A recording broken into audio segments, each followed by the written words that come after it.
begitu selesai sholat kok bermaksiat? Kok bisa selesai sholat saling mencela, ya kan? Saling menyalahkan, saling merendahkan. Saya bingung kadang-kadang. Ya, di mana nilai keislamannya? Coba lah buka dengan kasih pandangan kasih sayang. Bi'ain rahmah. Pada akhirnya kita salah juga. Masa orang yang akan salah harus memvonis kesalahan orang lain?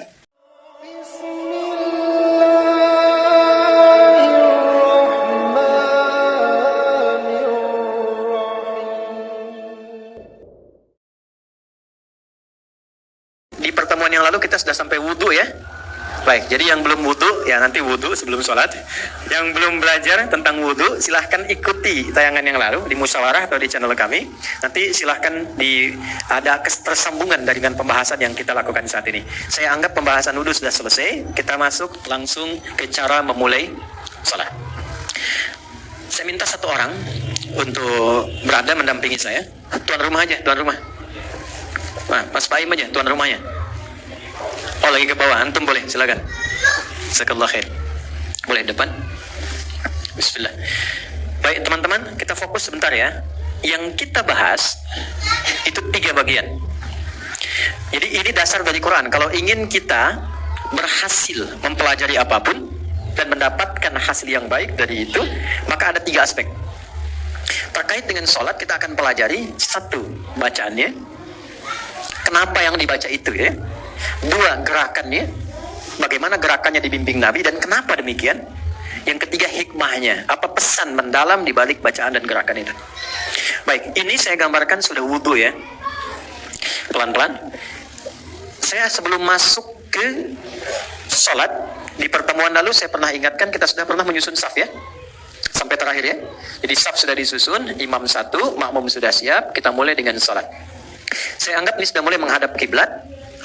Silahkan kita memulai dengan bertakbir. Silahkan.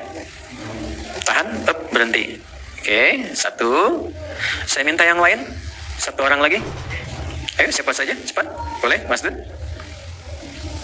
Boleh di sampingnya di sini. Silakan. Antum tahan ya, nggak apa ya. Baik. Silakan Mas Dun. Bertakbir. Tahan di situ. Baik ya. Nah, saya cuma mau tanya, tahu dari mana takbirnya begini? Oke, baik. Kira-kira gini, kira-kira saya tanya, di antara 2 ini mana yang benar? Hah? Baik. Yang Mas Dude angkat tangan. Yang satu lagi angkat tangan. Baik. Dua-duanya benar, cuman tempatnya kurang tepat. Ya sopannya kan begitu ya.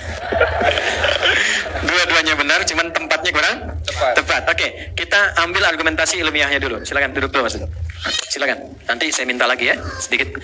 Saya ambil argumentasi ilmiahnya dulu. Di Islam itu tidak ada satupun aktivitas kecuali ada dasar pengetahuannya. Apalagi ibadah. Dasar itu yang kita kenal dengan dalil namanya. Ya, untuk alasan argumentatifnya. Oke, sekarang sholat dimulai dengan takbir. Tahu dari mana dibuka dengan takbir? Seperti apa takbirnya? Itu kita bisa lacak. 1, dalam hadis riwayat Al-Bukhari. Al-Bukhari nomor hadis 753, dikuatkan di hadis Muslim nomor hadis 390. Yang mendapat pengajaran dari Nabi, ini ada 2 orang. Ini sahabatnya Abu Hurairah namanya. Kemudian yang kedua ada Abdullah bin Umar, putranya Umar bin Khattab radhiyallahu taala anhuma. Abdullah bin Umar. Yang mengalami pendidikan dari nabinya namanya Khalad bin Rafi Az-Zuraiqi. Khalad bin Rafi. Saya ingin tekankan begini, begitu sempurnanya di Islam, ibadah aja ada dasarnya gitu. Dan itu bisa dilacak dan tokohnya ada. Ini si fulan namanya. Kalau kita cari ketemu itu. Lahirnya kapan, wafatnya kapan, hidupnya bagaimana. Itu di Islam demikian. Karena itu yang menjadikan salah satu bukti kebenaran Islam sebagai agama yang benar di sisi Allah, semua apa yang dikerjakan punya dasar yang tersambung kepada Nabi dan Tuhannya. Jelas ya? Ini menunjukkan Islam itu bukan karya manusia, tapi betul-betul bimbingan kehidupan yang langsung Allah turunkan pada Rasulullah SAW. Secara singkat, Khalid ini masuk Islam. Kemudian ingin menunaikan sholat, tapi baru masuk Islam. belum belajar sholat dengan baik. Dan begitu Nabi memuliakannya. Ingat ya, seorang bahkan yang masuk Islam itu nilainya tinggi di hadapan Rasulullah. Ya, itu berapa tingginya Islam memberikan apresiasi pada setiap kebaikan yang didapatkan. Termasuk pelaku maksiat, jangan salah. Orang berbuat maksiat itu Allah berikan kesempatan yang ditunggu sampai tobat di akhir hayatnya. Makanya saya tidak senang mencaci orang salah. Saya paling tidak suka, ya. Misalnya mencela orang salah itu saya kurang suka. Yang salah itu diperbaiki, bukan dicela. Minimal kita doakan supaya dia kembali. Itu adabnya dalam Islam. Kenapa? Karena ketika orang maksiat ini dia bertobat, itu naik statusnya menjadi hamba yang dicintai Allah. Dan tidak mudah loh melepaskan diri dari maksiat. Ada orang mabuk, jadi kebiasaan, pengen menghilangkan mabuknya, itu nggak mudah. Ketika dia lepas dari sifat mabuknya, itu dihargai tinggi oleh Allah. Perjuangannya itu diapresiasi. Sampai turun ayat, Quran surah kedua, ayat 222. Innallaha yuhibbut tawwabin. Allah sangat mencintai orang taubat. Karena untuk taubat itu butuh perjuangan. Bebas dari riba itu nggak mudah, butuh perjuangan. Ya, orang yang mabuk ingin bebas dari mabuknya butuh perjuangan. Perempuan yang ingin berjilbab butuh perjuangan. Jadi ketika mengenakan itu belum terbiasa dengan jilbabnya, itu di hadapan Allah dicintai hamba itu. Baik, karena itu saya sering katakan, Allah lebih mencintai pelaku maksiat yang gemar bertobat dibandingkan orang soleh yang tidak pernah merasa salah. Bikin status tuh. Live ya, dari Quran itu. Ya, jadi terus berbuat baik. Nah, ini sedangkan orang yang ingin berislam, artinya kan dia meninggalkan semua kebiasaannya untuk mendapatkan yang baru. Makanya hal yang pertama Allah berikan pada orang itu adalah menggugurkan semua kesalahan yang pernah dilakukan sebelumnya dan mengganti jalan kebaikan dengan mencintainya. Makanya kalau sudah dapat itu jangan sekali-kali ditinggalkan karena nggak mudah untuk mendapatkannya lagi. Jelas ya? Oke, baik. Saya mau tunjukkan Khalid ini masuk Islam, lalu ingin berubah menjadi lebih baik. Nah, ini spiritnya nih. Jadi Muslim itu, ya, untuk menjadi seorang Muslim harus ada komitmen juga menjadi pribadi lebih baik. Itu antarannya. Jadi jangan pernah kita mengatakan Muslim kalau tidak menginginkan diri kita berubah jadi baik. Karena di antara makna Islam itu adalah baik. Jelas ya? Jadi tampakkan kebaikan, tambahkan kebaikan, dan tunjukkan Islam mengajarkan perubahan pada nilai kebaikan. Nah, ini ingin berubah. Lalu dia mencoba masuk ke Masjid Nabi, Masjid Nabawi, dan sholat di samping Nabi. Jadi begitu masuk, Nabi sudah ada sisi lain. Ketika selesai menunaikan sholat, datang kepada Nabi. Baik, ketika datang dia mengucapkan salam. Assalamualaikum ya Rasulullah. Masya Allah, Nabi nggak bedakan. Mau ini mu'allaf, mau pelaku maksiat, mau yang lain, datang mengucapkan salam, dijawab oleh Nabi. Waalaikumsalam warahmatullah. Dan selalu jawabannya lebih lengkap daripada penanya. Baik ya? Itu yang dimaksud Quran surah 4 ayat 86. Jadi kalau ada orang berbuat baik, sekalipun dengan salam saja, muliakan ia lebih baik dari apa yang ia berikan. Jelas? Dia datang bawa air putih, kita datang bawa roti. Jelas ya? Dia datang dengan senyuman, kita datang dengan pelukan. Yang mahram ya, bukan istri orang. Baik ya? Oke, dia datang dengan salam, kita jawab dengan yang lebih baik. Baik, apa yang Nabi sampaikan? Waalaikumsalam warahmatullah. Perhatikan baik-baik. Salli irji' salli fa innaka lam tusalli. Coba kamu sholat lagi, karena tadi belum benar sholatnya. Sholat lagi. Singkatnya mengulang sholatnya sampai 3 kali. Komentar Nabi masih sama. Maka dia berkata, nah ini penting sekali, tolong garis bawah ya. Ya Rasulullah, ma uhsinul ghairah, alimni. Saya ulang. Ya Rasulullah, ma uhsinul ghairah, alimni. Paham? Tidak. Ya Rasulullah, saya tidak bisa menunaikan yang lebih baik lagi daripada ini. Mohon ajarkan saya. Nah, kalimat mohon ajarkan saya ini, kata para ulama hadis, memberikan kesan yang dalam. Kalau memang ada kelemahan, jangan tutupi kelemahan itu dengan pura-pura kuat. Cari solusi. Kalau tidak tahu bertanya, kalau tidak paham konsultasi, supaya kesulitan itu tidak dipendam sendiri. Orang yang terus memendam kesulitan tanpa solusi, maka mengakumulasi kesulitan itu bahkan menyakiti dirinya. Bisa beri contoh. Ini apa? Beratnya kira-kira berapa? Saya ulang ya. Ini spidol beratnya kira-kira berapa? 100 gram. Oke. Singkatnya ringan nggak? Belum tentu. Lihat ini. Pegang terus begini. 10 menit mulai berat. 30 menit makin berat. Pegang seharian. Tangan bengkak kan?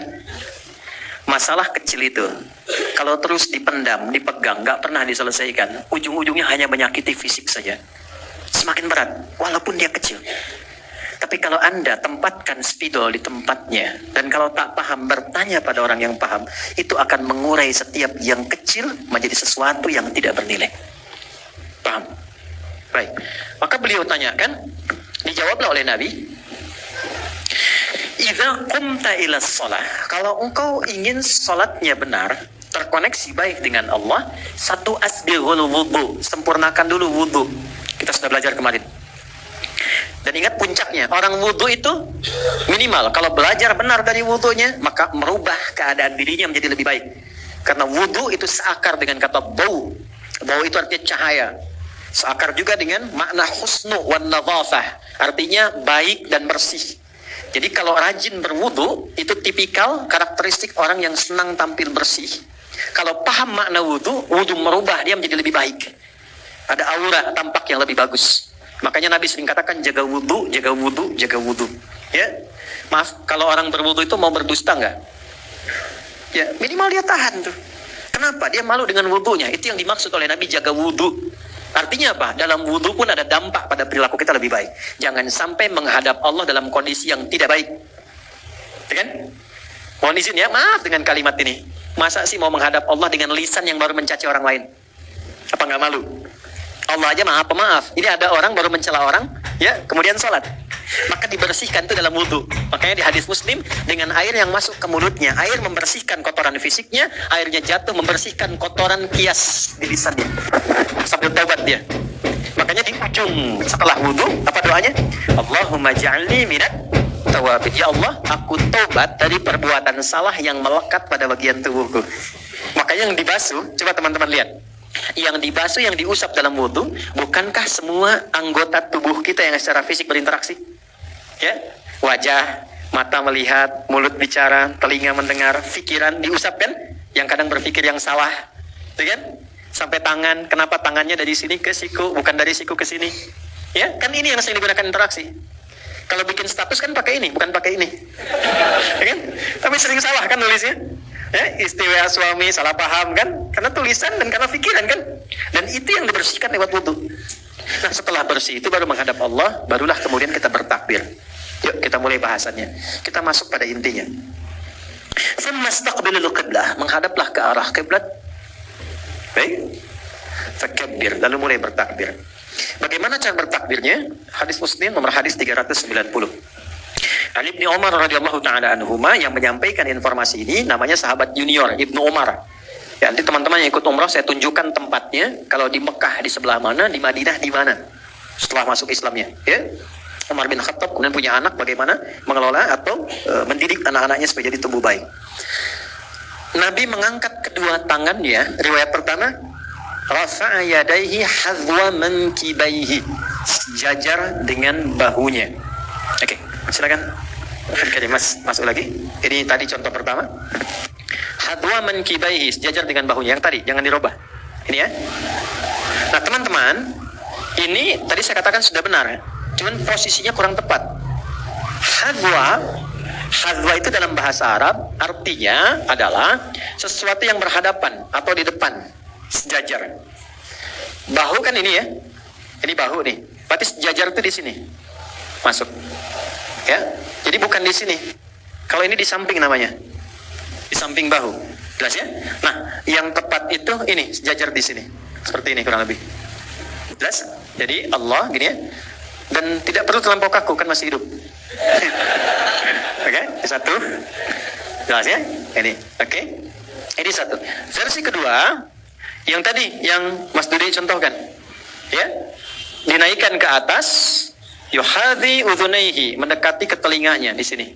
Agak ke dalam sedikit. Agak ke dalam, pelan aja, nggak usah dikaku kan, pelan-pelan. Nah, jadi ada yang di sini, baik ya. Yang di sini kenapa berat sebelah nih? Lurus ya. Tenang aja, seimbang ya. Nih, ada yang sini naik sedikit di sini. Jelas? Jadi di sini dengan di sini. Dan ini penting dan pasti akan ada perbedaan di setiap kita karena ukuran bahu kan tidak sama. Baik ya. Nah, dan ini penting pahami posisinya karena ini akan dibawa saat sujud. Jadi saat sujud ini nggak berubah, tetap seperti ini. Jadi mulai diangkat Allah sini, ya kan? Yang pertama, baik ya, satu di sini seperti ini. Atau yang kedua naik sedikit di sini. Jelas? Silahkan mana yang paling nyaman, ini atau di sini. Paham? Baik, jazakallah khair. Ini satu, posisinya tadi ya di sini ya. Baik, silahkan kembali. Jadi di sini, bukan di sini. Ini tidak Allah, ya kan? Baik, tapi di sini. Jelas? Baik di sini atau ke sini sedikit ke atas. Ini untuk cara. Baik. Kenapa tangan diangkat? Apa hikmahnya? Ini ada kitabnya, ada bukunya. Baik ya? Ada kitabnya, ada bukunya. Ini nanti tentang hikmah. Namanya Nadharat fi Ma'anis Shalah, ya. Tentang menggali tentang hikmah dan makna dari gerakan dan bacaan salat. Jadi mengangkat begini, ini ada dua makna. Satu, seperti ini gambarannya untuk membuang urusan dunia ke belakang. Buang ke belakang. Jadi maksudnya apa? Kalau akan sholat dan ingin khusyuk terkoneksi pada Allah, jangan bawa dunia. Jadi persoalannya, orang mau sholat tapi dunia masih dibawa. Itu yang menyebabkan orang tidak khusyuk. Ya? Jadi lisannya Allahu Akbar, tapi di hatinya masih proyek Hu Akbar. Tuh kan? Handphone Hu Akbar, sendal Hu Akbar, konten Hu Akbar, gitu kan? Ya, itu masih terbawa. Dan akhirnya menyebabkan setan mudah untuk menggoda. Ingat, ada setan khusus yang tugasnya memang menggoda orang sholat. Nanti satu waktu kita belajar ya, kalau sudah selesai ya, Mas Dim ya. Bikin pelajaran khusus fikih setan. Belum pernah ada kan? Iya, kita hafal malaikat tapi nggak tahu setan. Persis orang mau berangkat, tahu jalan yang mulus tapi nggak tahu di mana lubangnya. Jadi bisa terpleset. Mesti tahu sehingga bisa dihindari. Dari mana taunya kalau sedang digoda? Tahu-tahu basah saja. Tahu-tahu salah. Tahu-tahu ngambek saja. Nggak tahu bahwa ada setan sudah lebih dulu memprovokasi. Nah, ada 9 jenis setan yang harus diketahui. Salah satunya setan yang khusus menggoda orang sholat. Artinya, setan rumah ada. Hati-hati, ada setan rumah, ada setan masjid. Setan masjid itu spesial, godain DKM masjid. nanti ada babnya itu. Makanya orang kalau satu jamaah pergi, yang lain datang. Tapi kalau DKM-nya ribut, orang malas datang. Dan biasanya kalau masjid belum jadi, semangat. Kalau sudah jadi, potensi ribut. Ya? Nah itu ada. Kalau nggak paham, susah menghindarinya. Nah, setan yang menggoda orang sholat, namanya khanzab. Ada yang membaca khinzib, ada yang membaca khanzab. Hati-hati, kalau mirip-mirip cepat ganti nama. Ya? Ya, ada Awar, ada Dasim, ya, perempuannya Dasimah. Kemudian ada, nanti kita bahas lain waktu. Ini khanzab.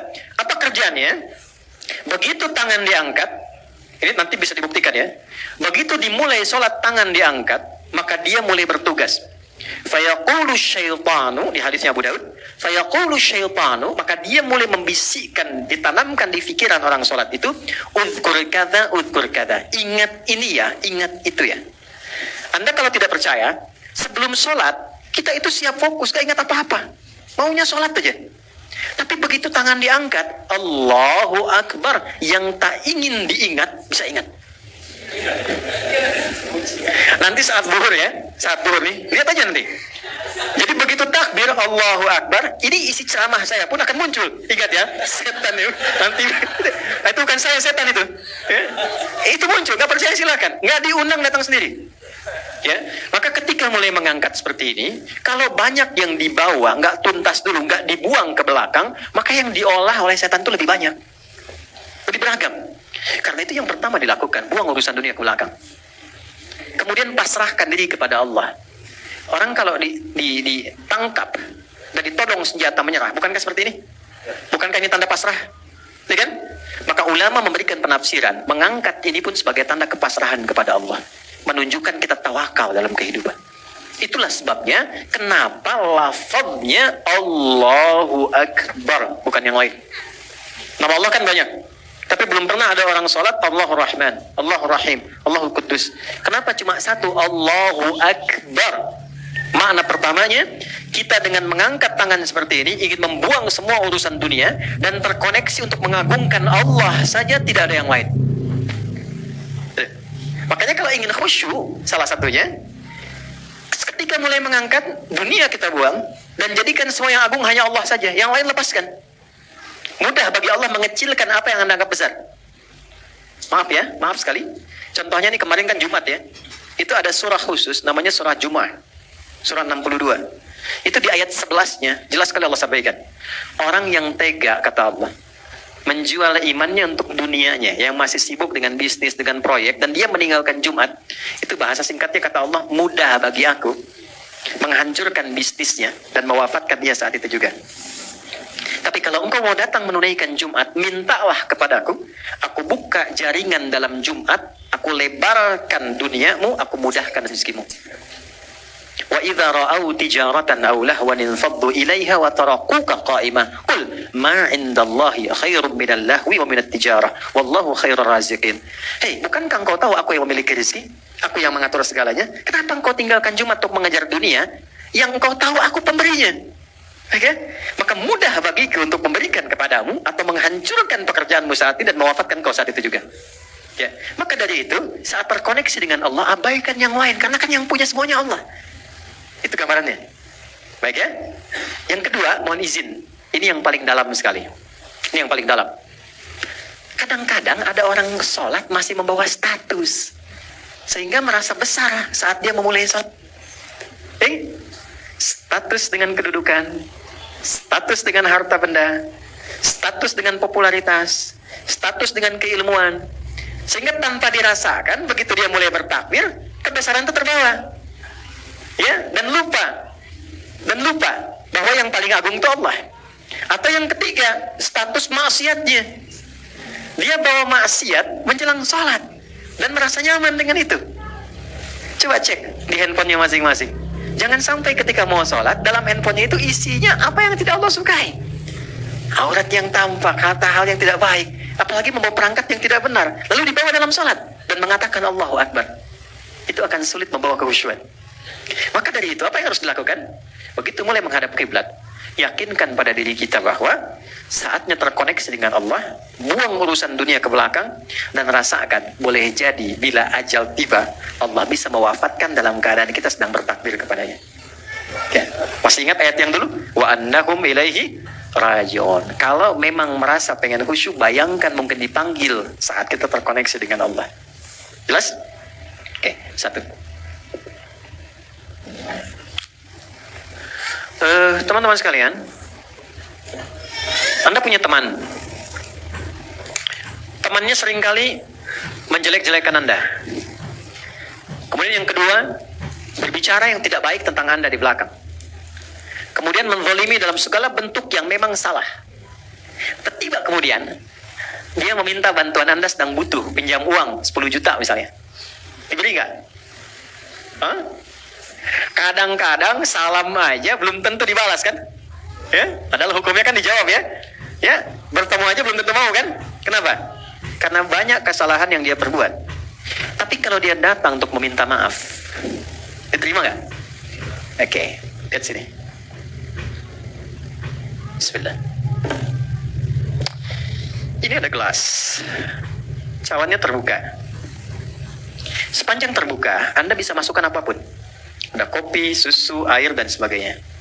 Tapi kalau kita tutup begini, dan penutupnya begitu pekat, tuh, bukan tisu, yang masih bisa ditembus. Kita mau masukkan apapun sulit. Bukankah saat sholat tadi kita ingin terkoneksi dengan Allah supaya minta apapun? Ya kan? Kita minta disehatkan, minta diberikan kesuksesan, rezeki yang melimpah, masalah dihilangkan, ya kan? Kenapa ada sebagian orang yang sholat ketika meminta nggak terkabul? Padahal orang dulu baru nyebut sudah diberikan. Tuh. Orang dulu minta dikasih. Bahkan selesai sholat dapat. Kenapa? Dalam kondisi kita meminta, kita nggak mendapatkan apa yang dimohonkan itu. Boleh jadi apa yang disampaikan Nabi itu hadir dalam kehidupan sementara orang. Saya nggak menyebut kita. Saya menjauhkan kata itu dari kita semua. Ada orang yang datang kepada Allah itu dengan maksiat yang dibawa, tapi belum ditobati. Jelas? Maka apa kata Nabi? Thumma dzakara rajulan, Nabi mengisahkan seorang lelaki. Yudilus safara asy'atha aghbara. Dia menempuh perjalanan panjang sampai berdebu, capek, jauh jalannya. Yamuddu yadaihi ila sama, dia ingin berdoa. Kalau ini digambarkannya datang ke Mekah lah, mau doa, ya kan? Begitu sampai tiba ke tujuannya, apa yang terjadi? Kata Nabi, komen pertamanya. Ingat, kalau Nabi sudah komen, maka kita apa yang harus dilakukan? Tinggal like, subscribe. Like, share, and subscribe. Apa komen Nabi? Anna yustajabu lidzalik, mat'amu haram, mashrabu haram, malbasu haram, wa ghudhiya bi haram. Bagaimana doanya bisa tembus sementara makanannya haram, minumannya haram, pakaiannya haram, perangkat hidupnya haram. Ternyata bukan Allah nggak mau kabulkan. Begitu mau dikasih, mental. Karena ada sekat. Itulah sebabnya, kenapa sebelum kita minta banyak dalam sholat, minta sehat, minta rizki, minta rahmat, minta segala hal, kenapa dimulai saat takbir dengan memohon doa taubat terlebih dahulu? Di pembuka awal. Pembuka awal yang mengawali sesuatu dari mulai asalnya, itu dalam bahasa Arab disebut dengan iftitah. Kalau pendek, kalau agak panjang disebut dengan istiftah. Itulah sebabnya kenapa kita saat takbir langsung membaca doa iftitah atau istiftah untuk membuka semua sekat-sekat yang kurang baik, yang selama ini Allah nilai kurang bagus, sehingga setelah terbuka kita bisa minta apapun yang dimohonkan kepada Allah. Ada 9 jenis doanya, dari mulai yang pendek sampai yang panjang. Kalau pendek namanya iftitah, kalau panjang namanya istiftah, atau kadang untuk mewakili keduanya, baik itu pendek ataupun panjang. Oke, teman-teman biasa baca doa apa? Gak apa-apa. Iftitah. Allahumma ba'id baini wa baina khataaya kama ba'adta baina al-masyriqi wal maghrib. Ada yang baca Allahu akbar kabira, alhamdulillahi katsira? Ada yang baca wajjahtu wajhiya alladzi fatara as-samawati wal ardh? Ada? Baik. Pertanyaannya, tahu nggak maksudnya apa? Paham nggak gitu? Kita baca tanpa paham, dapat pahala dan gugur kewajiban, mengangkat kewajiban. Tapi kalau kita baca paham artinya, maka pemahaman itu memberikan dampak pada jiwa kita, sehingga menggugurkan dosa-dosa yang pernah kita lakukan dan merubah kita menjadi semakin lebih baik. Saya ambil contoh. Baik, 3 tadi saya bahas dengan cepat. 1. Allahumma ba'id baini wa baina khataayaya kama ba'adta baina al-masyriqi wal maghrib. Allahumma naqqini minal khataaya kama yunaqqa ath-thawbul abyadu minad danas. Allahumma ighsilhu bil ma'i wath thalji wal barad. Baik, teman-teman, kalau ada orang berbuat salah, perbuatannya disebut dengan akhta'a. Oke. Kesalahannya disebut dengan khati'ah. Kalau banyak, maka disebut khotoy. Itu yang banyak salahnya. Khotoya. Gini. Khotoya. Yang banyak salahnya. Oke. Kalau saya mengaku, saya ini banyak salah, maka tambahkan ya kecil di ujungnya. Khotoya. Ya. Gini. Artinya, saya mengaku banyak salah. Saya mau tanya, siapa matanya yang tidak pernah berbuat salah dalam memandang? Ada. Oke. Dari tadi pagi bangun sampai sekarang, pernah nggak salah lihat? Barusan masuknya udah salah lihat ya? Oke. Pernah nggak telinga itu berbuat salah dengar? Baik. Sampai ke ujung kaki, selalu pernah salah kan? Baik ya. Artinya, kesalahan yang dilakukan itu tidak 1, 2, mungkin banyak. Ini yang datang ke sini pun, saya ingin tanyakan. Dengan orang tuanya, baik tidak? Ada masalah nggak? Dengan pasangannya, dengan anaknya, dengan kerabatnya. Puncaknya dengan Allah. Tidak ada satupun manusia yang bebas dari salah. Semua pasti pernah berbuat salah. Tapi indahnya Allah, dipanggillah setiap hari 5 kali untuk memperbaiki kesalahannya. Jadi tidak mungkin orang jadi baik kalau tidak ada salah. Kesalahan itu dihadirkan untuk belajar supaya jadi lebih baik. Sama, saya kadang suka heran. Orang berdoa minta sabar, tapi saat dikasih jalannya tidak menerima. Saya tanya ya, kalau Anda minta sabar sama Allah, dikasih oleh Allah sabar atau dikasih ujian? Pasti diberi ujian supaya merasakan kesabaran itu. Sebab kalau dikasih sabar langsung nggak mungkin. Ya kan? Coba lihat, Bapak Ula berdoa, ya Allah berikan aku kesabaran. Terus nggak ada hujan, nggak ada angin, Mas Baim pulang ke rumah, nggak ada apapun. Sabar ya sayang. Kira-kira bagaimana responnya? Kamu sehat? Karena nggak ada apapun. Kalau Anda mengharapkan sabar, Anda pasti diberikan masalah. Kalau orang berharap kesuksesan, apakah langsung dikirimkan harta? Tidak. Kan diberikan pekerjaan. Kalau orang berharap kebahagiaan, nggak akan diturunkan langsung. Pasti diberikan jalan untuk saling mencintai, baru bahagia. Sama persis kalau orang ingin jadi baik, maka Allah turunkan ujian yang menguji dia supaya belajar dari kesalahan, supaya jadi baik. Karena itulah orang kalau saat akan sholat, pasti punya salah yang dibawa. Maka bayangkan sebelum sholat, mata itu salah memandang, mungkin. Boleh jadi sebelum sholat kepada anak salah melihat. Ini share ya. Apa yang saya biasakan. Mungkin kalau bermanfaat silakan ambil. Kalau tidak Anda boleh tinggalkan. Saya itu pribadi yang menata diri untuk tidak pernah bisa marah pada anak-anak. Gak bisa marah. Sederhana. Anak kalau belum balik, Allah menilainya itu tetap dengan kekanak-kanakannya. Gak ada hisab. Jadi kalau dia salah, itu gak dihisab oleh Allah karena masih anak-anak. Jelas? Jadi saya itu kalau mau marah sama anak, saya tarik lagi, saya berkata, ya Allah, masa saya yang dihisab mau marah kepada anak yang tidak dihisab? Yang salahnya nggak dianggap. Tapi yang paling tidak adil kadang-kadang, ketika anak-anak itu sudah menyiapkan yang terbaik untuk menyambut ayahnya pulang, lalu datanglah Anda membawa wajah emosi kepadanya. Yang anak itu bahkan nggak tahu apa yang didapatkan oleh bapaknya. Anak di rumah itu nunggu Anda sebagai ayah, bukan sebagai pejabat. Saya seumur-umur pulang ke rumah, nggak pernah disebut Ustaz gitu. Nggak ada anak-anak nunggu saya pulang datang ke rumah. Syekh gitu, nggak ada. Ustaz. Mereka ingin ayahnya. Oh ya. Kalau Anda lihat tas saya, itu saya selalu simpan kertas dan saya selalu jaga. Di dalamnya ada satu yang anak saya buat perempuan. Dia tuliskan, dia gambar love, dia tuliskan di atasnya, I love you Buya. Buya adalah Buya terbaik yang Allah kirimkan menjadi ayahku. Dan itu dia susun menunggu ayahnya pulang. Bahkan dia jaga tidurnya. Maka siapa saya kemudian datang tiba-tiba ada masalah dengan jamaah langsung pelototi anaknya. Dan dia menyambut di depan pintu depan rumah itu. Saya pernah tunggu saat Amil usia 2 tahun, anak saya pertama. Itu nunggu di depan rumah, di pintu. Sampai setengah 11 malam. Anak usia 2 tahun, mau masuk 3 tahun. Karena diceritakan ibunya tentang bagaimana pekerjaan kita di luar. Dia tunggu. Hanya ingin melihat. Begitu saya datang, senangnya luar biasa.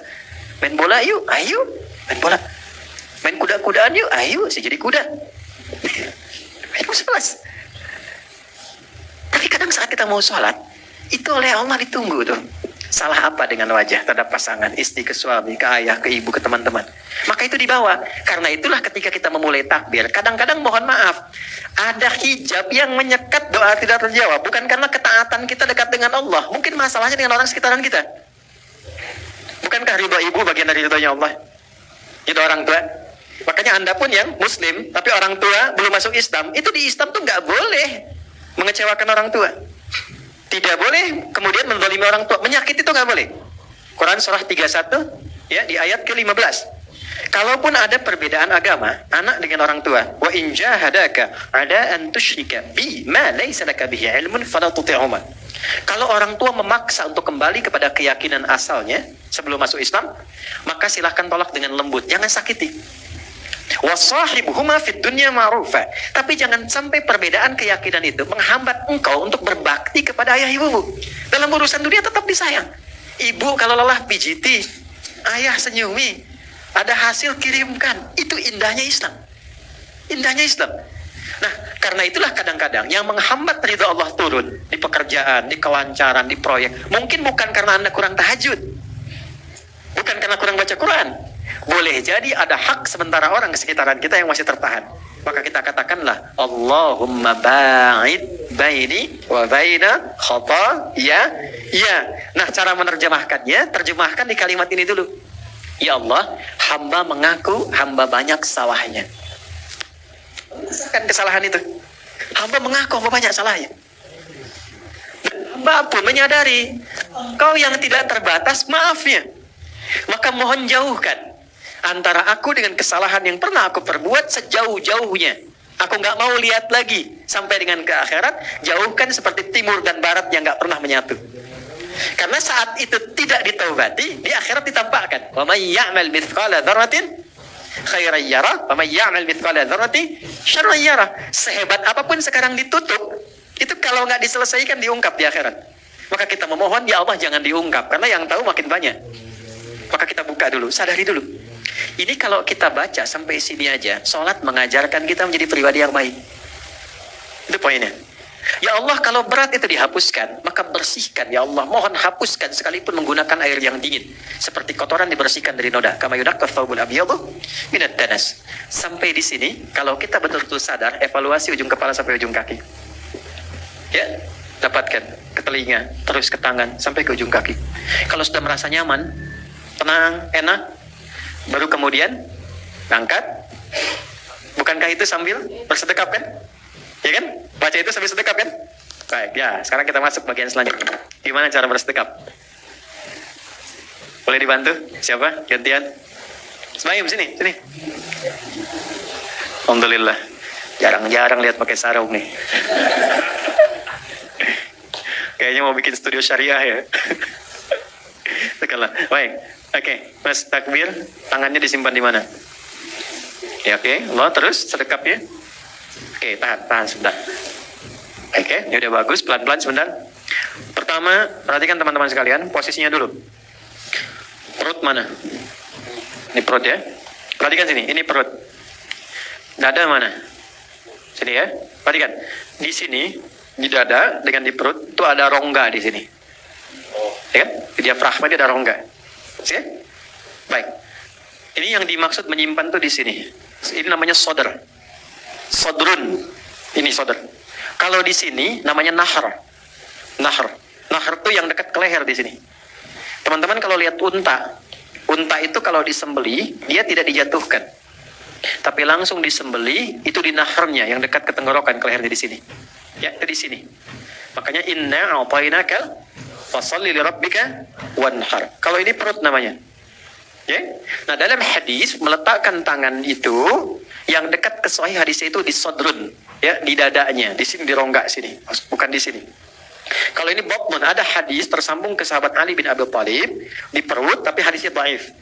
Oke, yang agak mendekati lebih kuat tuh di sini. Dan ini selaras dengan makna. Oke, nanti saya jelaskan maknanya. Ini namanya apa? Sodrun. Jamaknya sudurun. Oke, pelan. Baik. Yang kedua, yang diletakkan pertama di sini kanan atau kiri? Kiri kan? Oke, kiri kan? Baik. Setelah itu ditutup pakai apa? Kanan. Saya praktekkan dulu caranya ya. Tadi sebenarnya diangkat begini. Lalu di sini, ini ada 3 cara. 1, yang telapak kanan menutup punggung yang kiri begini, pas. Ya, begini. Oke. Kedua, yang telapak yang kanan menggenggam pergelangan di sini. Kalau mau lebih detail, ini 2 jemari ke sini, begini, ini digenggam. Tapi langsung ya, gak usah diotak-atik. Allah, nah, langsung ya, langsung begini. Oke. Yang ketiga, lewat sedikit side ke sini, di sini.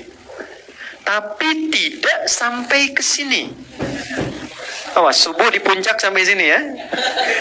Jadi nggak sampai sini. Bahkan ini yang tidak diinginkan oleh Nabi. Ya, jangan sholat seperti orang sombong dalam bersedekap, kata Nabi. Ini kiasan. Karena orang Arab tuh banyak pengusaha, pedagang, kalau sedang ngamatin proyek kan begini. Ya, makanya cukup sampai di sini. Letaknya di sini. Tidak di sini, lemah hadisnya, dan tidak di sini. Ini nggak ada hadisnya. Ada riwayat menunjukkan yang di sini terkait dengan masa perang. Ya, karena pedangnya lokasinya di situ. Makanya nanti dalam profesi yang di militer, dalam konteks sedang diutus misalnya perjuangan, itu boleh meletakkan tangannya dekat dengan senjatanya. Boleh begini. Jelas ya? Baik, silakan duduk sini dulu. Nggak usah jauh. Baik, kan kalau dekat dengan papan tulis bisa ngapus, bisa nulis kan? Ke sini. Oke, sekarang masuk ke mananya. Kenapa letaknya di sini? Oke, kenapa kiri duluan? Kenapa ditutup kanan duluan? Ini ada asalnya. Jadi semula sholat itu tidak bersedekap. Asalnya begini. Dan jangan semua yang sholat begini diartikan tidak. Tidak semua Syiah begini. Ya, tidak semua yang sholat begini Syiah. Di Sunni ada. Di Sunni ada dan riwayat asal, terutama dari Imam Malik. Makanya yang madzhab Maliki itu sekarang, dulu di Madinah, itu Maliki. Kemudian sekarang dikembangkan di Afrika Utara, khususnya di Libya, Tunisia, Maroko, khususnya itu Maliki. Nyebrang sedikit ke Italia, Spanyol itu Maliki. Jadi kalau mereka sholat, Anda ke Mekah, ada yang sholat begini, Allahu Akbar, itu mengamalkan riwayat pertama. Dan jangan ditanya, hello, how are you? Gitu ya. Dia sedang sholat. Tiba-tiba takbir kok. Ya. Saya pernah masalahnya dulu saat pertama ke Tripoli, teman saya, dia Maliki ya. Saya nggak tahu karena masuk masjid kan, samping. Saya baru masuk juga. Kita masih berdiri kan, duduk begini, samping. Apa kabar? Kemana aja kamu? Allahu Akbar. Orang lokal. Kita halik selamina kan. Jadi Allahu Akbar. Baik. Ini kenapa kemudian tiba ada riwayat untuk sedekah? Mulanya turun Quran surah 11 ayat 114. Asal mulanya ayat ini turun karena ada orang yang berbuat salah, berkonsultasi ke Nabi ingin taubat. Tapi perhatikan cara konsultasinya. Ya Rasulullah, saya salah. Saya baru berbuat salah. Tolong hukum saya sekarang. Coba bayangkan. Ini sahabat tuh begini cara berpikirnya. Mereka menyadari bahwa betapapun kegiatan di dunia ini menggembirakan, hasilnya itu luar biasa, dapat kemewahan, tapi mereka menyadari semua akan ditinggalkan. Yang abadi cuma akhirat. Dan ini bisa kita jadikan pegangan. Dan tampak, apalagi di sini dekat kuburan kan. Ya kan? Ya, Mas Bayi mungkin kan sering main di situ kan. Lihat-lihat aja. Coba di kuburan itu ada nggak yang dibawa ke situ? Tadi barusan ada yang dikuburkan, saya nggak pernah lihat dikuburkan dengan mobilnya. Ya, atau handphone terbaiknya. Tetap dia membawa tubuhnya saja. Dan bagi seorang muslim cuma 2 kain untuk laki-laki, kafan, dan 3 untuk perempuan tambahan kerudung. Dan tolong saya ingatkan dari sekarang ya, kafan itu nggak ada kantongnya. Untuk memberikan kesan bahwa yang dibawa bukan dunia. Nah sahabat itu berpikirnya, saya khawatir lebih baik dihukum sekarang daripada di akhirat dihukum. Karena pada akhirnya segala kemewahan dunia pun akan ditinggalkan. Tapi bukan dilarang hidup mewah. Yang passionnya ingin dengan harta, justru diminta oleh Quran dan hadis sekaya-kayanya. Supaya bisa ibadah dengan hartanya. Kalau belajar sepintar-pintarnya. Supaya bisa ibadah dengan ilmunya. Jadi kalau Anda usaha, jangan nanggung. Sampai tingkat tertinggi. Jadi ada 3 tingkatan kekayaan itu. Kaya banget, kebangetan kayanya. Itu yang ketiga tuh. Ya, sampai yang ketiga, kalau nggak dapat tuh, bisa infak. Gimana ngajarin sedekah? Gimana zakat? Gimana haji? Gimana menghajikan orang? Mengumrahkan orang? Jadi sahabat tuh nggak tanggung. Dulu passion itu diambil oleh Abdurrahman bin Auf. Ya. Kemudian ada Uthman bin Affan. Teman-teman, kemarin waktu riset kami, saya itu riset. Jadi saya tuh terima honoris causa kemarin. Ya bukan untuk gelar-gelar, saya tidak terlalu peduli dengan itu. Yang nawarkan tuh sudah beragam. Dalam dan luar negeri. Tapi kenapa saya terima UMJ kemarin itu? Karena begitu profesional memberikan itu, sampai 2 tahun prosesnya. Diriset semuanya, layak tidak? Setelah itu, diminta membuat karya ilmiah. Lalu itu diuji di kalangan profesor. Betul nggak layak nggak karya ilmiah itu dapat itu? Diteruskan ke dikti, itu prosesnya 2 tahun. Setelah itu baru kemudian dianugerahi. Makanya di UMJ cuma 2 yang dapat honoris causa sampai dari berdiri sampai sekarang. Yang pertama Bung Karno, Presiden Indonesia pertama. Kedua, kami kemarin itu. Ya, dengan panjangnya proses itu. Nah, yang mau saya katakan adalah, kembali kepada apa yang tadi kita ulas itu, dalam pendalaman kami, dari pendidikan Nabi kepada sahabat, itu Nabi mendidik seorang sampai kaya yang asetnya nggak nanggung. Zubair bin Awam, itu sampai wafat, beliau punya aset yang kalau dikonversi ke kita, dulu, itu nilainya $1 miliar, dulu. Lalu saya coba hitung, kalau dikonversi ke sekarang yang $1 miliar, itu keluar angkanya 72.000 triliun. Jadi Elon Musk yang kemarin baru dinobatkan lagi jadi orang terkaya di dunia, itu baru 1/24-nya. Ya, 1/24-nya. Itu Zubair bin Awam tuh sampai segitu. Tapi kekayaannya dipakai apa? Kita belum pernah dengar Zubair bin Awam pamer. Belum pernah dengar Zubair bin Awam ria misalnya. Nggak ada. Dan semua mengakui beliau kaya.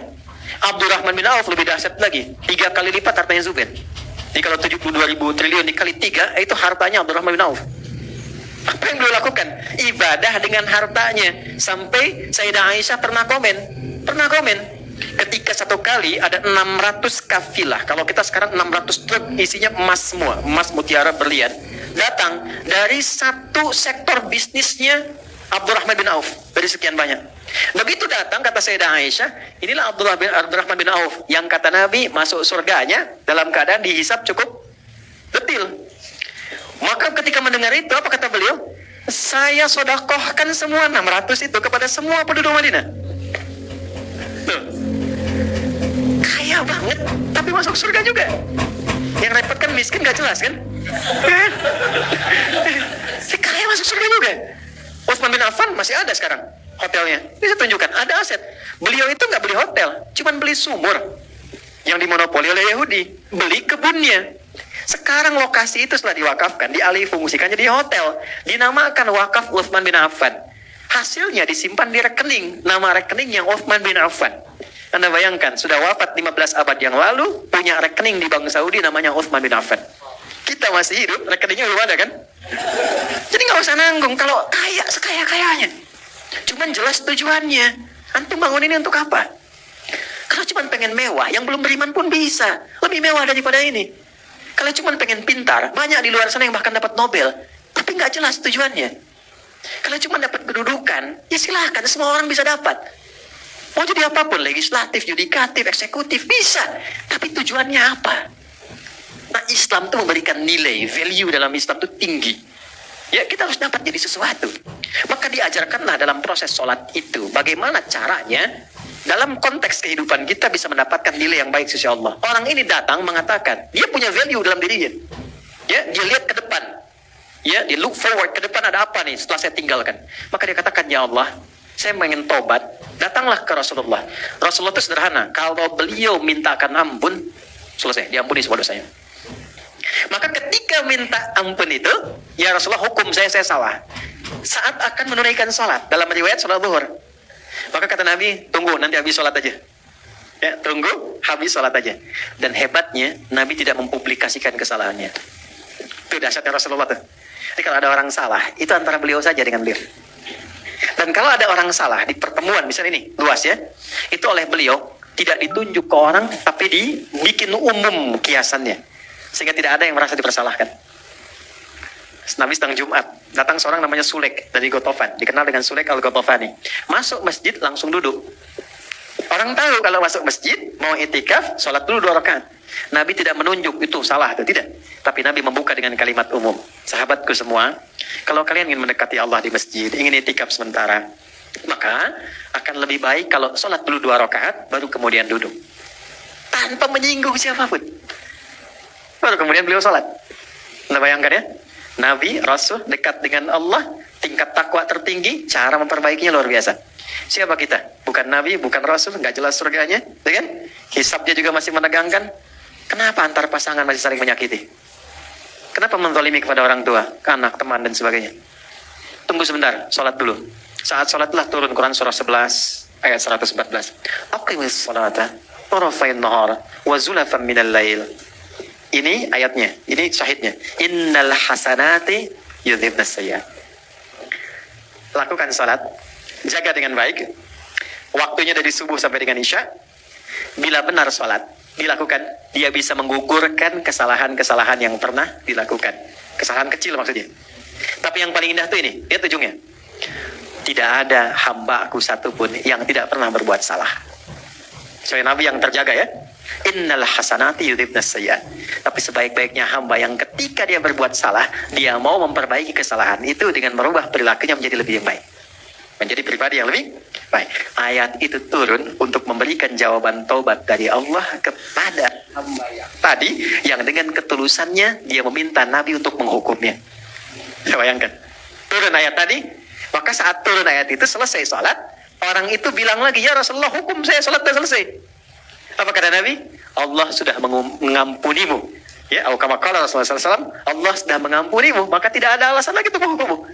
Nah, dari situlah kemudian untuk menggambarkan hikmah ayat itu, mulailah sedekap tangan kanan telapak diletakkan menutup punggung yang kiri begini. Kenapa kiri ditutup duluan dengan yang kanan? Kiri ini gambaran dari sesuatu yang divisualisasikan kadang kurang baik. Aliran yang nggak bagus, aliran apa? Kiri. Pemikiran yang nggak bagus, pemikiran apa? Kiri. Ya. Sedangkan kanan digambarkan sesuatu yang baik. Gambarannya apa? Kalau Anda pernah berbuat salah, cepat tutupi kesalahan itu dengan kebaikan. Maka kalau kita perbanyak kebaikannya, yang salah ini akan dilupakan. Siapa sekarang yang mengingat Umar dengan mabuknya? Gak ada. Yang mengingat Umar dengan premanismenya? Gak ada. Umar itu sebelum masuk Islam, pekerjaannya satu, nantangin orang. Kalau berani dengan saya, ketemu di tempat A, bukit B, tapi sebelum datang, pamit dulu pada ibu yang telah melahirkan karena dia akan pulang tanpa nama. Umar. Mabuknya minimal 5 kali sehari. Dan itu mabuk yang paling amatir. Betul, di jahiliyah itu yang paling amatir 5 kali sehari. Itu jahiliyah. Tapi setelah masuk Islam, ayat-ayat tentang larangan mabuk, kalau sekarang mirasan 3, itu turun karena permintaan Umar. Ya Rasulullah, tidakkah Allah sudah menurunkan ayat larangan untuk khamar, melarang mabuk? Ya, turun 1, 2, sampai 4 tahap turun seketika. Itu karena Umar minta. Gitu, hikmahnya gitu ya. Kemudian yang paling tinggi apa? Setelah masuk Islam, menjadi lebih baik, ditutupi semua yang jelek ini dengan semua perbuatan baik. Dia tobat, beliau tobat, hilang jeleknya, yang baiknya muncul semua. Bukankah sekarang tidak ada satu ketika disebutkan nama Umar, terbayang semua kebaikannya, belusukannya, ketegasannya, kejadiusannya dan sebagainya. Sebutkan satu nama aja, Khalid bin Walid. Ketika disebutkan Khalid, yang terbayangkan panglima hebat, memenangkan pertempuran terus, sehingga Allah pedangnya luar biasa. Apa lupa bahwa beliau itu dalam perang Uhud pernah menjadi musuh Nabi? Ya kan? Yang menyebabkan Hamzah paman Nabi itu wafat. Hah? Tapi itu ditutup semuanya, hilang. Apa yang terjadi? Hamzahnya masuk surga, Khalidnya bahkan diapresiasi tinggi oleh lisan Nabi SAW. Dua-duanya mendapatkan kemuliaan. Jadi maaf, begini ini maksudnya. Hei, gak pernah ada orang suci itu. Dan gak pernah ada orang yang gak pernah salah. Pasti pernah salah. Tapi selalu terbuka peluang menjadi lebih baik. Ya, caranya banyak, termasuk kesini pun. Itu bagian dari kebaikan. Makanya tempat seperti ini untuk belajar disebutnya majlis. Majlis itu apa? Majlis itu dari jalasa, tempat yang mengangkat orang menjadi lebih tinggi. Jadi kalau Anda duduk di bawah, saya minta ke atas, itu orang Arab mengatakan ijlis, tempatnya majlis. Kenapa tempat menuntut ilmu disebut dengan majlis? Karena ia akan mengangkat orang yang hadir ke situ ke derajat yang lebih tinggi dalam pandangan Allah Subhanahu wa taala. Makanya nggak semua orang bisa hadir. Jadi berbahagialah ketika Anda sudah berada di tempat seperti ini. Itu bukan karena mungkin Basma yang undang, atau saya mungkin yang mengisi, bukan. Kalau Allah nggak menghendaki, nggak mungkin ada di sini. Demi Allah saya katakan, saya pun tidak tahu siapa yang datang, dan mungkin yang tahu pun belum tentu bisa datang. Tapi kenapa harus Anda yang dipilih? Perhatikan hadis Nabi. Perhatikan hadis Nabi. May yuridillahu bihi khairah yufaqihu fiddin. Kalau Allah menginginkan seorang jadi orang baik, maka yang pertama Allah tujukan, dibimbing dia untuk datang ke majelis ilmu. Jadi berbahagialah Anda yang terpilih, bukan orang lain. Ini bukan kalimat saya. Tapi kalau Allah sudah datangkan Anda ke sini, duduk di sini, berbaur dengan teman-teman, belum juga menyentuh Anda untuk menjadi baik, maka dengan cara apa lagi Allah menjadikan Anda orang baik? Dan saya pun maksimal mungkin, makanya saya selalu katakan, saya nggak ingin diberi apapun datang ke sini, supaya saya optimal. Tanyakan pada Mas Dimas, pernahkah saya minta sesuatu? Dari mulai berdiri musyawarah sampai sekarang, nggak pernah saya minta. Uang nggak pernah. Saya datang, bayangkan, saya datang sendiri, ngajar sendiri, nulis sendiri, ngapus sendiri. Pas dia aja baru kemarin-kemarin. Enggak, saya pengen sempurna ketika ditanya oleh Allah, ya Hadi, ya Hidayat, si Fulan bagaimana? Hadir di musyawarah. Ya Allah, Engkau Maha tahu. Saya datang, saya tak minta apapun, saya terangkan maksimal saya berikan. Karena itu mumpung Anda ada di sini, kalau saya belum maksimal memberikan Anda untuk dekat dengan Allah, sampaikan pada saya di sini. Dengan cara apa lagi saya mesti membimbing Anda? Maka ketika Anda sholat, bayangkan kasih Allah diletakkan di tangan kanan ini. Nggak ada yang sempurna. Tapi Allah berikan harapan menjadi orang baik. Tutup ini. Mau sampai kapan begitu? Selalu terbuka peluang. Kalau bisa mendapatkan dengan cara yang baik, kenapa memilih yang tidak baik? Dan semua ada babnya. Anda silahkan mau jadi public figure, bikin konten dan macam-macam, silahkan saja. Semua terbuka.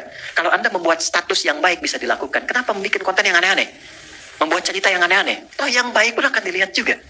Manfaatnya ada. Maka tadi, ini kanan, ini kiri, tutup. Dan kenapa letaknya di sini? Sodrun, jamaknya sudur. Nah, sudur itu pintunya setan. Ingat, satu-satunya surat dalam Al-Quran yang paling favorit dan dihafalkan hampir semua orang Islam di muka bumi. Surat An-Nas. Qul a'udzu birabbil malikin ila min syarril waswasil alladzi yuwaswisu fi sudurin. Sudur jamaknya sadrun. Di dalam sodrun, ini gambarannya. Dalam sodrun, ini sodrun besar, ada tempat namanya kolbu. Nah, di dalam kolbu ada nafas, jiwa. Dalam nafas ada jiwa takwa, ada nafsu fujur. Wa nafsi wa ma sawaha fa'alhamaha fujuraha wa taqwaha. Quran surah 91 ayat 7 sampai 10. Nah, ini jalan kebaikan yang bisikan malaikat. Ini adalah keburukan, sifat-sifat yang provokasi setan. Nah, malaikat disebutkan 88 kali di Quran, setan disebutkan 88 kali. Karena itu kenapa selalu bergolak? Kalau diberikan pilihan itu nggak langsung diambil, kadang kan bergolak kan? Ambil enggak. Gambarkan, adzan aja kan kita sudah bergolak dalam hati.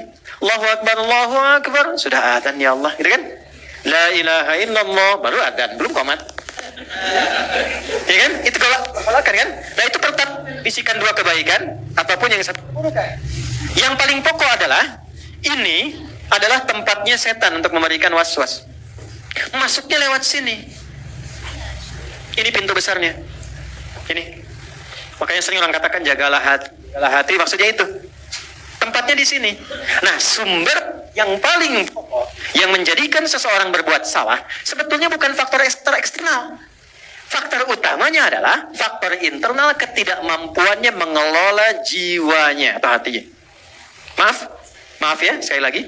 Kalau ada teman lewat kita panggil, lalu dia tidak menoleh, bukan berarti kita simpulkan dia sombong, ya kan? Boleh jadi mungkin sedang buru-buru, atau mungkin nggak terlalu terdengar, tapi karena tak mampu mengelola perasaan hatinya, setan masuk. Sombong tuh. Kemarin minta tolong, sekarang dipanggil aja nggak nengok. Tuh, ya kan? Ini yang dimaksud saudara. Makanya baik-baik menata hati itu dalam berkehidupan. Memang tidak ada orang yang sempurna, tapi minimal kita bisa menjaga keadaan diri kita sehingga tidak menyimpulkan cepat keburukan pada orang lain. Suami pulang, istri cemberut. Oke? Kalau muncul gejolak hatinya, kita ambil dari fujur nafsu, yang keluar kata-kata. Kenapa cemberut? Emang kenapa? Nggak nyambung. Tapi kalau kita bisa olah, qad aflaha man zakkaha, lawannya cemberut, senyum. Datang masuk lewat senyuman. Sayang, kok cemberut? Kayaknya kenal nih, keluarkan hadiah iPhone 14 misalnya, kan? Tapi itu tidak mudah. Ya, secara teoritis gampang, prakteknya tidak mudah.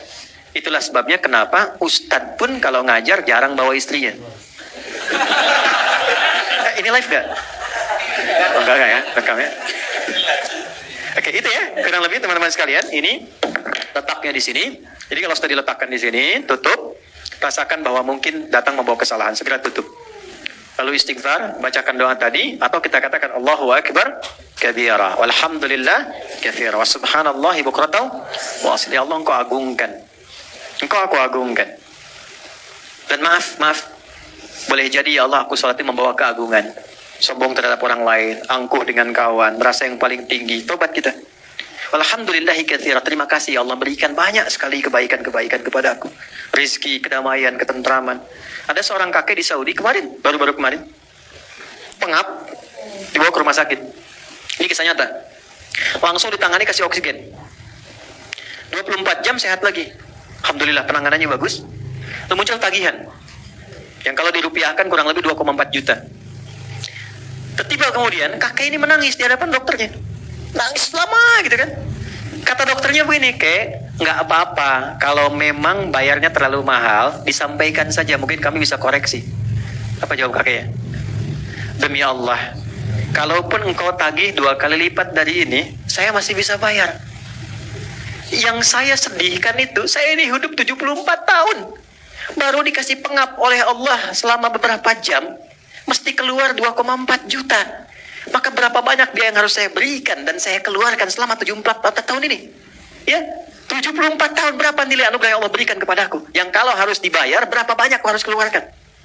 Maka beliau menangisi dirinya yang menghukumi takut belum bersyukur dari nikmat oksigen yang Allah berikan kepadanya. Itu maksudnya.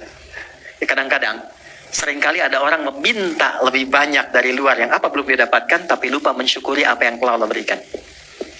Dapat sepeda, minta apa? Motor. Padahal sepeda pun belum pernah dipakai ke masjid untuk sholat. Nah itu dihisap. Ya? Nah itu minta motor. Allah tahan dulu tuh, sepekan 2 pekan, jangan dulu beli motor. Maksudnya pakai dulu ibadah. Masih nekat, ya Allah motor ya Allah. Kasih motor. Belum dipakai untuk ibadah, belum nganterin anak, baru dipakai mejeng-mejeng. Sudah minta mobil. Hah? Nah itu dihisap. Coba buka pakaian di rumah tuh. Lihat, mana yang belum pernah dipakai ibadah. Jangan sampai ada satu dihisap, belum pernah dipakai ibadah.